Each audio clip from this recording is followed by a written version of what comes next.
हम लोग के पास ऐसा क्या मैजिक फॉर्मूला है कि हम लोग कह रहे हैं कि एक साल में डिस्ट्रेस माइग्रेशन, मतलब मजबूरी में यहाँ से बाहर जाने वाले लोगों को रोक दिया जाएगा, किसी को नहीं जाना पड़ेगा। एक लोग हमसे पूछता आपके पास ऐसा क्या जादू का छड़ी है, अभी आपको बता रहे हैं कि वो कैसे रोका जाएगा। मेरे साथ दुनिया के कम से कम 10 बड़े इकोनॉमिस्ट, बिहार के लोग उसमें इंक्लूडेड हैं, जो काम कर रहे हैं। हम लोगों ने जो मॉडल बनाया है कि बिहार में अगर श्रम का पलायन रोकना है, मजदूरों का पलायन रोकना है, तो उसके लिए पूंजी और बुद्धि का पलायन रोकना होगा। आपको जो मजदूर जाता है ट्रेन में बैठ के, वो पलायन दिखता है, लेकिन पूंजी का पलायन नहीं दिखता, बुद्धि का पलायन नहीं दिखता है। पूंजी के पलायन पर 2 मिनट आपका समय लूंगा, इसकी चर्चा बिहार में कोई नहीं करता है।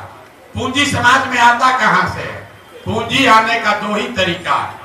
एक, जो पैसा आप कमाकर बचाते हैं, जो अर्जित करते हैं, खर्च के बाद जो बचता है वो आपका हुआ मूलधन।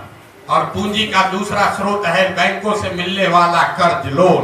तो ज्यादातर लोग कुछ हिस्सा अपना पैसा अपना बचत का लगाते हैं और 2/3 या 60% 70% पैसा लोन से लेते हैं, बिजनेस धंधा करने के लिए, गाड़ी खरीदने के लिए, घर बनाने के लिए। पूंजी की इतनी ताकत है और बिहार में पूंजी है ही नहीं।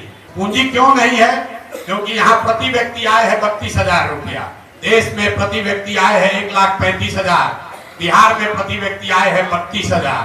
और उसमें भी अगर पटना और बेगूसराय 2 को जिला हटा दीजिएगा तो बिहार में प्रति व्यक्ति आय है 24,000 रुपया। 100 में 80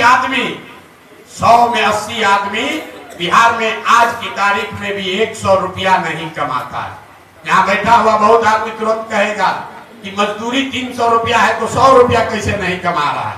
वो इसलिए कि घर में अगर बाल बच्चा लेकर 5 आदमी है, मजदूरी 1 आदमी करता है, अगर वो 300 रुपया भी कमाता है तो हर व्यक्ति पर 60 रुपया हुआ। और वो भी उसको 30 दिन मजदूरी नहीं है, 15 दिन मजदूरी मिली तो हर व्यक्ति पर 30 रुपया हुआ। तो ये आंकड़ा याद रखिए, 100 में 80 आदमी दिन में 100 रुपया नहीं कमा रहा है, तो खाने पीने के बाद उसके पास पैसा बचना ही नहीं है। और दूसरा पूंजी का स्रोत है बैंक। बैंक क्या कर रहे हैं? आप और हम कह रहे हैं बाहर से उद्योग आएगा, हम बता रहे हैं बैंकों से पूंजी का पलायन कैसे हो रहा है। रिजर्व बैंक ऑफ इंडिया एक आंकड़ा जारी करता है जो बताता है, एक अनुपात है CD रेशियो, मतलब कितना पैसा आपने बैंक में जमा किया और बैंकों ने उसके बदले में कितना पैसा ऋण व्यक्ति और समाज को दिया। और ये बैंकों की मनमानी नहीं है, एक वैधानिक जिम्मेवारी है, बैंकिंग का मॉडल है कि 100 रुपया अगर आप और हम बैंक में जमा कर रहे हैं तो बैंकों को निश्चित तौर पर कम से कम 70 रुपया समाज को वापस देना है ऋण के तौर पर, ताकि लोग बिजनेस व्यापार कर सके, अपना घर बना सके, गाड़ी खरीद सके, जो काम करना चाहे वो कर सके। बिहार में इसकी स्थिति क्या है? पूरे देश में CD रेशियो है अभी करीब 74%। मतलब अगर 100 रुपया पूरे देश के लोगों ने बैंकों में जमा किया तो बैंकों ने 74 रुपया वापस किया समाज को। बिहार में 1990 से लेकर पिछले वित्तीय वर्ष तक CD रेशियो है 40%। लालू जी के जमाने में ये घट के हो गया था 18%। मतलब 100 रुपया जो हम लोग जमा कर रहे हैं बैंक में, तो 18 रुपया ही बैंक वाला ऋण के तौर पर वापस दे रहा है। इसका असर क्या हुआ? पिछले वित्तीय वर्ष में बिहार की गरीब जनता ने यहाँ के बैंकों में जमा किया 4,61,000 करोड़ रुपया। CD रेशियो अगर 70 होता तो बिहार के लोगों को 2,80,000 करोड़ रुपया लोन के तौर पर मिलना चाहिए था। मिला कितना? 1,61,000 करोड़। बाकी का पैसा कहाँ गया? बाकी का पैसा बैंकों ने यहाँ से उन राज्यों में ट्रांसफर कर दिया जहाँ उद्योग धंधे लग रहे हैं, जहाँ रोजगार है, जहाँ तरक्की है। गुजरात में, कर्नाटक में, केरल में, तमिलनाडु में, आंध्र प्रदेश और तेलंगाना में CD रेशियो 90 या उससे ज्यादा है। वहां के लोग अगर 100 रुपया जमा कर रहे हैं तो बैंक वाला 105 रुपया लोन दे रहा है। और बिहार की गरीब जनता 100 रुपया जमा करती है तो हमको आपको 35 रुपया 40 रुपया मिलता है। इसका नतीजा क्या हुआ? 1990 से लेकर पिछले फाइनेंशियल ईयर तक बिहार के बैंकों ने 26 लाख करोड़ रुपया, इसको ध्यान रखिए, 26 लाख करोड़ रुपया बिहार के लोगों की जमा पूंजी बैंकों ने यहां से ट्रांसफर कर दिया दूसरे राज्यों में। और आप सोच रहे हैं कि कोई 2000 करोड़ रुपया लाकर चीनी मिल बना दे। अरे अपना घर लूट गया।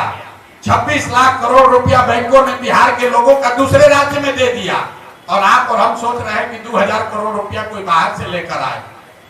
अब आप कहिएगा भैया सरकार में कोई इसका बात क्यों नहीं कर रहा है? बिल्कुल इसका बात होना चाहिए। आपकी जानकारी के लिए बता दें कि सीडी रेशियो को देखने के लिए मुख्यमंत्री की अध्यक्षता में कमेटी है, जिसको हर महीने बैठना है, जिसको ये सुनिश्चित करना है कि बैंक ये पैसा लोगों को दे। लेकिन जैसे डॉक्टर इंजीनियर मुख्यमंत्री का बात नहीं सुन रहा है, जैसे पुलिस और शिक्षक बात नहीं सुन रहे हैं, जैसे सीओ वीडियो बात नहीं सुन रहा है, वैसे बिहार में बैंक वाले भी मुख्यमंत्री का, सरकार का बात नहीं सुन रहे हैं। इसीलिए ये दुर्दशा है। तो जन सुराज का जो प्रयास है कि अगर 70% भी सीडी रेशियो बिहार में कर दिया जाए तो हर साल करीब करीब 2.5 लाख करोड़ रुपया एडिशनल यहाँ इन्वेस्ट होने लगेगा।